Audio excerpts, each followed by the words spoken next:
We've always been close, intimate, even. That single line, whispered quietly, wasn't meant for headlines that IT wasn't gossip. It wasn't bitterness that IT was Markus Anderson, speaking the kind of truth that was never supposed to leave private walls. And yet, somehow, it did. When those words surfaced, they didn't just ripple through the tabloids. They detonated across the very image Meghan Markle had built. Because if Markus was telling the truth, then her fairy tale with Prince Harry wasn't written on a clean slate. That IT was layered, with loyalty, with secrets, with something that refused to die, to a connection that predated the crown and never truly ended. For those who don't know, Markus Anderson wasn't just a friend. He was the architect of Meghan's rise, her fixer, her mirror, her shadow. Is a man behind the velvet rope, the one who made Meghan Markle happen. Before the world knew her as a Duchess, Markus knew her as a hustler from Los Angeles, a woman with ambition sharper than diamonds and a smile that could open doors faster than a royal seal. He met her in Toronto, at Soho House, a private club built on secrets, champagne, and access. Markus wasn't just a manager there, he was a gatekeeper. He decided who was in, who was out, and who was worth remembering. That's where he found Meghan, a mid-tier actress, hungry for more than screen time. Their chemistry was electric, not romantic at first, but strategic. He saw her potential. She saw his influence together. They formed an alliance, a social engine. Markus opened the doors. Meghan walked through them. And somewhere between whispered dinners and jet-set weekends, the partnership blurred into something else, an intimacy neither of them ever defined, but both understood. He became her everything, confidant, image coach, emotional lifeline, every reinvention, every pivot, every headline. Markus was there, quietly orchestrating the next move. He wasn't her accessory. He was a foundation. So when she rose, when she became royalty, Markus didn't disappear. He simply stepped back into the shadows, always near, never far, still part of the machinery that made Meghan Markle untouchable. And that's what made his confession so explosive, because when the man who helped build the brand finally speaks, the entire narrative starts to shake. The truth is, before there was Meghan, Duchess of Sussex, there was Meghan and Markus, a duo that understood the currency of charm, the power of silence, and the price of reinvention. Their bond wasn't just friendship. IT was strategy, and maybe, somewhere in between, it became something neither of them could control. Because in the world Meghan Markle built, well, loyalty is leverage and privacy is performance, Markus Anderson wasn't just part of the story. He might have been the co-author. Would you like me to continue the next part, where the story explores how Markus re-entered Meghan's life after she married Harry, and how that connection quietly reignited royal tension?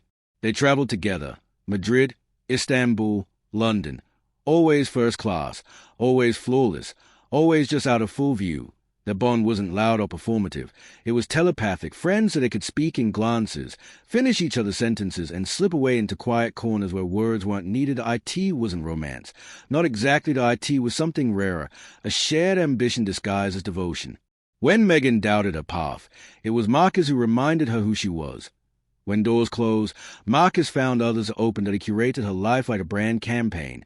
Every friendship, every photo, every move, designers. He placed them producers.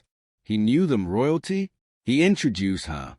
Because in 2016, it was Markus Anderson who arranged her stay at Soho Farmhouse, a secluded haven in the Oxfordshire countryside. To the public, it was just a weekend getaway. But to those in the know, it was a chess move that changed everything. The moment where Meghan Markle met Prince Harry for the first time. Some call it fate, others orchestration. But either way, the architect was Markus. He was a bridge between her Hollywood past and her royal future, the man who built the golden path she would walk. But behind the scenes, after the fairy tale began, their connection didn't dissolve. It deepened quietly, invisibly, unshakably. Meghan may have married a prince, but Markus remained her constant, the familiar heartbeat behind the crown, the one person who understood the machinery beneath the magic. So when he finally said, "We've always been close," even after Harry, it didn't sound like betrayal. It sounded like memory, like a truth that had been waiting for its echo. Because maybe Meghan didn't just marry into royalty, maybe she managed it. And Markus Anderson, the man behind the curtain, was the one who wrote the first line of her royal script. Would you like me to continue the next section? The part where Markus's quiet re-emergence in Meghan's post-royal life sparks tension between him and Harry, and begins to fracture the inner circle at Montecito? When Meghan met Harry, everything shifted. That night, she called Markus Giddy, nervous, electric. "He's different," she told him. Markus didn't miss a beat. "Then make sure he sees a version of you the world doesn't," he said. That single line changed everything. The IT wasn't just advice, it was strategy, because from that moment on, an invisible triangle began to take shape. Harry saw Meghan as freedom, the woman who could break his royal cage. Markus saw her as creation, the woman he'd built, and Meghan? She stood in the middle, torn between affection and allegiance. At first, the three of them coexisted easily. Markus joined dinners, private trips, and inside jokes that he blended into their circle so naturally that even palace aides called him the invisible plus one. Harry liked him until he didn't, because over time, he started noticing something subtle but impossible to ignore. Meghan lit up around Markus. She was bolder, more relaxed, more herself. And for a man already wrestling with doubt, that look, that effortless comfort, cut deep. Markus was everywhere. The engagement parties, the pre-wedding dinners, the secret getaways no one was supposed to know about, always close enough to advise, never far enough to question. By the time the royal wedding came, Markus wasn't just a guest. He was institutional. Seated close, smiling knowingly, watching as the world applauded a love story he had quietly orchestrated. But behind palace walls, the whispers had already started. Late-night calls, unexplained text plans that began with "Markus thinks." For Meghan, he wasn't a friend. He was an anchor. For Harry, he was becoming a ghost he couldn't escape. The tension finally cracked one night when Harry, under his breath, asked, "Why does he still need to be around?" Meghan's reply was ice cold. "Because he's the only one who's never left." That sentence broke something. Even after moving to America, Markus remained a quiet constant, attending dinners, private baby showers, and Montecito gatherings where cameras weren't allowed. Distance didn't fade the bond, it deepened it. And then came the moment that changed everything. A casual conversation, a journalist, and a quote that turned into a confession. Markus didn't deny anything. He just smiled and said, "People think the story ended when she married Harry. That IT didn't. It just changed form." Would you like me to continue from here, showing how that confession leaked, how it hit Montecito like a bombshell, and how Harry finally confronted the shadow Markus cast over their marriage? That room. Markus's confession, careless, quiet, and laced with truth, was meant to die in the echo of clinking glasses. But secrets are a way of finding daylight, and this one didn't just surface. It detonated. The journalist who heard it knew exactly what he had. A story too powerful to bury. Within days, whispers turned into headlines, and soon the world was reading the same 6 words. "We've always been close, even after Harry." That single sentence hit like a royal earthquake. Every photo, every red carpet glance, every old quote was suddenly being re-examined under merciless light. Closeness became code. Friendship became speculation, and the fairy tale, that perfect, polished, palace-approved love story, began to fracture. Inside Montecito, silence roared. Phones buzzed nonstop. Publicists drafted statements that would never be released. And somewhere between the crisis meetings and the quiet tears, Prince Harry shut down completely. For days, he said nothing. Not to the press. Not to Meghan. Barely to anyone. He just walked the garden paths, replaying the past like a film he couldn't stop watching. Every late-night message. Every time Meghan's voice softened when she said Markus's name. Every unexplained trip. Every missing day. Harry wasn't furious at the tabloids. He was furious at himself. He'd spent years believing his marriage was his redemption, the proof that he'd broken his family's codes, that he'd built something pure, untainted. But now, every piece of that narrative looked rehearsed. Meghan denied everything.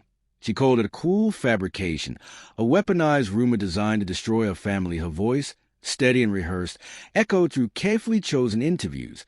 But what she couldn't control was Markus's silence. He didn't deny, he didn't clarify, he simply disappeared, leaving the world to interpret his word however it wanted. And that was a genius, or the cruelty of it, because sometimes silence isn't protection. It's permission. Behind closed doors, royal officials grew uneasy. They weren't worried about this confession. They were terrified of the next one. If Markus had already cracked open the image of the monarchy's modern couple, what else could he reveal if he ever chose to keep talking? In Montecito, the tension grew thick enough to cut. Friends described the atmosphere as frozen. Harry sleeping in the guest wing, Meghan retreating into her wake, her phone glued to her hand. Point one inside her summed it up in 7 words. They weren't fighting about Markus. Not really, they were fighting about trust. Would you like me to continue the next part, where this tension turns public, leaks start surfacing, and Meghan's team allegedly begins a behind-the-scenes campaign to silence Markus? There were nights when even the guards outside could hear them raise voices cutting through Montecito's quiet air, arguments that always circle back to the same name, Markus. It started small, a misplaced text, a casual reference, an old memory that refused to stay buried. But every conversation eventually found its way back to him, Markus Anderson, the ghost in their marriage. One night, it went too far. Harry had been scrolling through Meghan's old laptop, searching for photos to include in a charity anniversary post instead. He found something else, a folder buried deep, innocently titled Old Times. Inside, dozens of photos from her early years in Toronto, parties, dinners, vacations, and in almost every frame, Markus, his hand on her shoulder, his face close to Hayes, that same familiarity that had always made Harry uneasy. That night, he didn't sleep by morning. His security detail quietly escorted him to a private retreat in Aspen. The statement that followed was brief. The Duke is taking personal time for reflection. But everyone close to them knew what it meant that it was the first real separation since they'd left the palace, a pause in the fairy tale. And behind the walls of that sprawling California mansion, Meghan was left with a question no press release could answer. Had she truly moved on from Markus, or had she simply built her new life on top of his shadow? While the Sussexes unraveled in private, London was burning in silence. The palace had faced scandals before, racism claims, media feuds, tell-all interviews. But this was different. This was personal, intimate, uncontrollable.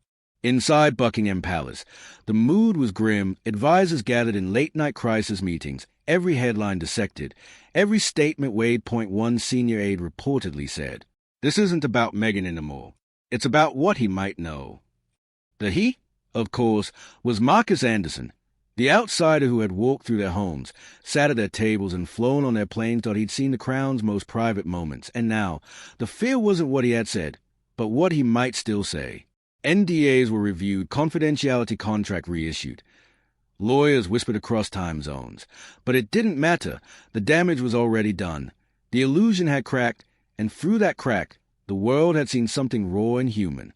William and Kate were reportedly furious, not out of jealousy, but frustration. All their work to restore stability, undone by a single man's careless words. One aide quoted William muttering, "We survived Oprah, but this makes us look like fools." For centuries, the monarchy had feared revolution, scandal, war, but never gossip, and yet here it was a single confession from a man who didn't belong to their world, now threatening to redefine it. In the end, every fairy tale exacted a price. For Meghan, it was appease. For Harry, his trust, and for Markus, the man who lit the fuse, it was his reputation. Harry eventually returned home. They smiled for cameras, walked hand in hand, and pretended forgiveness had settled in. But those close to them saw the difference, a distance behind the eyes, a pause in the laughter, a silence that wasn't there before. Meghan's once glittering circle began to shrink, invitations faded. Old friends stopped calling. Markus vanished into the same background he'd once ruled, spotted occasionally in London cafes, always composed, always unreadable. Some say he regrets it, others say he planned it. But maybe the truth doesn't matter anymore, because what Markus revealed wasn't just scandal, it was fragility, that even behind crowns and cameras, the stories we worship are still built by human hands. And sometimes, all it takes is one sentence to turn a love story into a legend of what might have been.